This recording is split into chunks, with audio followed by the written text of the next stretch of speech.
In the Legend of Zelda series, evil is never just evil. It's powerful, seductive, tragic, and often deeply human. The villains we face aren't just obstacles for Link to overcome. They're mirrors of our own fears, our desire for control, and the darkness we all carry inside.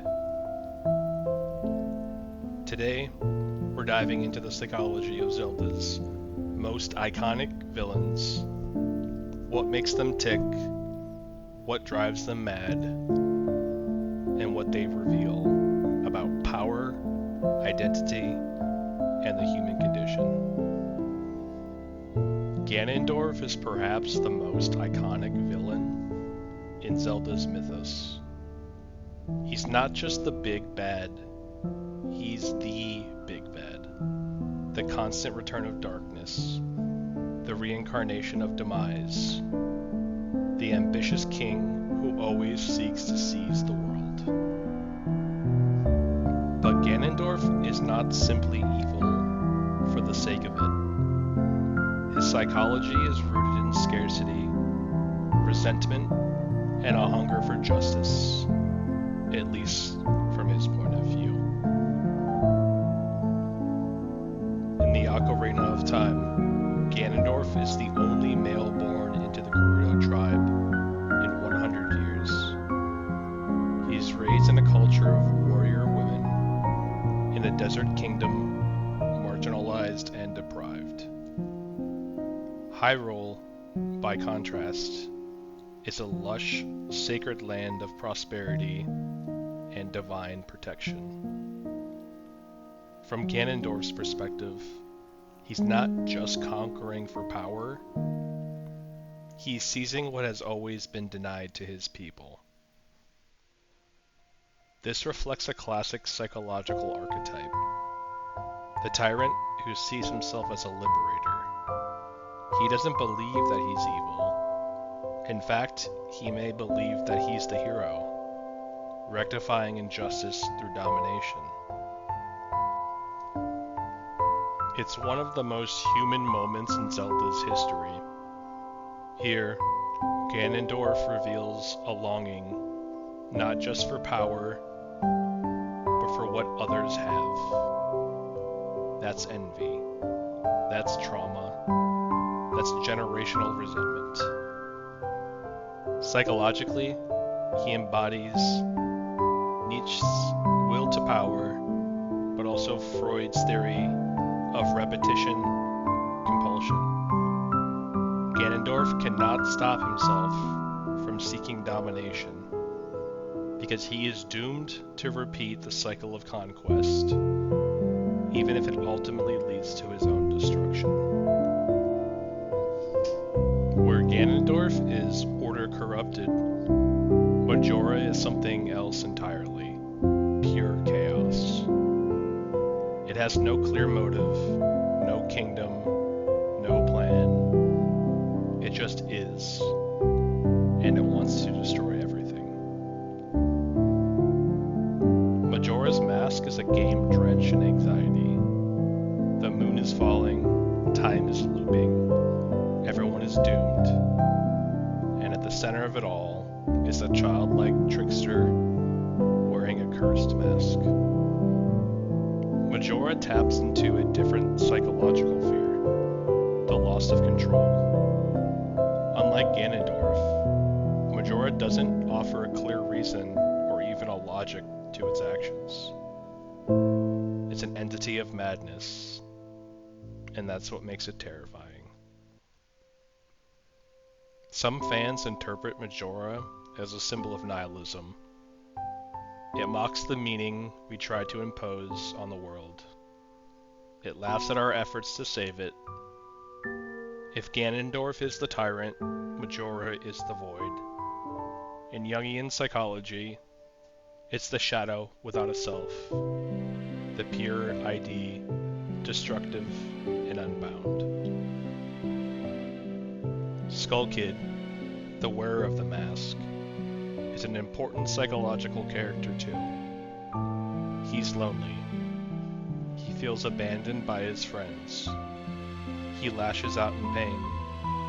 That's not a villain. It's a hurt child channeling trauma through an object that amplifies his sorrow into global catastrophe. In that way, Majora is like a parasitic thought, a dark impulse we can't quite control, a mask we wear until we forget who we were underneath. Zant, the villain from Twilight Princess, starts out looking like a cold, calculating usurper. But the deeper we go, the more his psyche unravels. By the end, he's twitching, shrieking, and dancing like a man who has lost all grip on reality. And that's the point. Zant is a character consumed by delusion. He believes he was destined to rule, chosen by the gods. But when reality denies him, he doesn't reassess. He breaks. And into that broken psyche steps Ganondorf, manipulating him like a puppet. Zant represents the danger of the unmet entitlement. He feels that he deserves power, and when that power isn't given to him, he becomes erratic and dangerous. It's a psychological profile of the fanatic, the one who really needs a messiah figure to give him purpose. His wild movements in the final battle aren't just for show. They represent his shattered identity. He's not in control. He's never been in control. He's a follower pretending to be a leader. Zant is a cautionary tale. When we build our sense of self on fragile foundations like destiny, entitlement, or superiority, any crack in that foundation can cause the whole structure to collapse. And when that collapse happens, in someone who holds power, that's when the world burns. Ghirahim from Skyward Sword is unlike any other villain in the series. He's theatrical, vain, seductive, and disturbingly enjoys the suffering he causes. But beneath that flair is a deep obsession, reviving his master, Demise. Ghirahim is not a king or a conqueror. He's a servant, and his entire identity is built around that servitude. Psychologically, Ghirahim reflects what happens when devotion becomes obsession. He's not in love with power, he's in love with the one who grants power. His sense of self is entirely externalized. Without Demise, he's nothing. This mirrors certain real-world psychological dynamics, especially in cults or authoritarian structures. Followers may willingly lose themselves in the identity of the leader. They become vessels, weapons. And Ghirahim takes that literally. He is a weapon. His final form is a sword, forged solely for Demise. He doesn't exist for his own sake. He exists to serve. And he delights in the suffering he inflicts in that role. What makes Ghirahim unsettling isn't just his sadism, it's the total loss of self.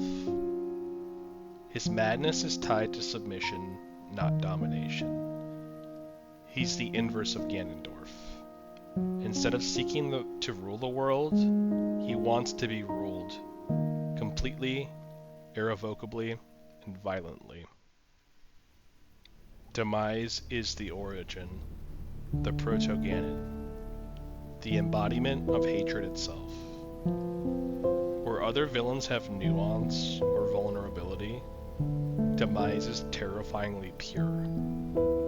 His hatred is so immense, it transcends death. he curses Link and Zelda to face reincarnations of hatred for all time. In Jungian terms, Demise represents the archetype of evil, the shadow in its most elemental form. He doesn't want revenge, he doesn't even want control. He wants to destroy the eternal cycle out of sheer loathing. What's fascinating is how impersonal his hatred is. He doesn't hate Link. He hates what Link represents: courage, light, and resistance. And in that way, Demise is more of a force than a character.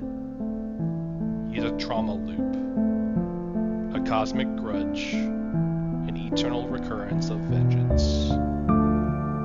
His curse creates the cycle we see throughout the series. Ganondorf's endless return, Zelda's constant awakenings, Link's heroic resurrections. Demise is not just a villain, he's the reason that villains exist. So as this exploration into the many faces of evil comes to an end, we're left with a quiet reminder: darkness is not something we simply destroy. It's something that we understand, confront, and rise above. In the end, the true power of a hero is not the strength of their sword, but in the ability to face what they fear, within the world and within themselves. Thank you for watching. If this video resonated with you, please consider leaving a like and subscribing to the channel. And if you'd like to continue the conversation, please leave a comment with what you deem to be the darkest moment in the Zelda series.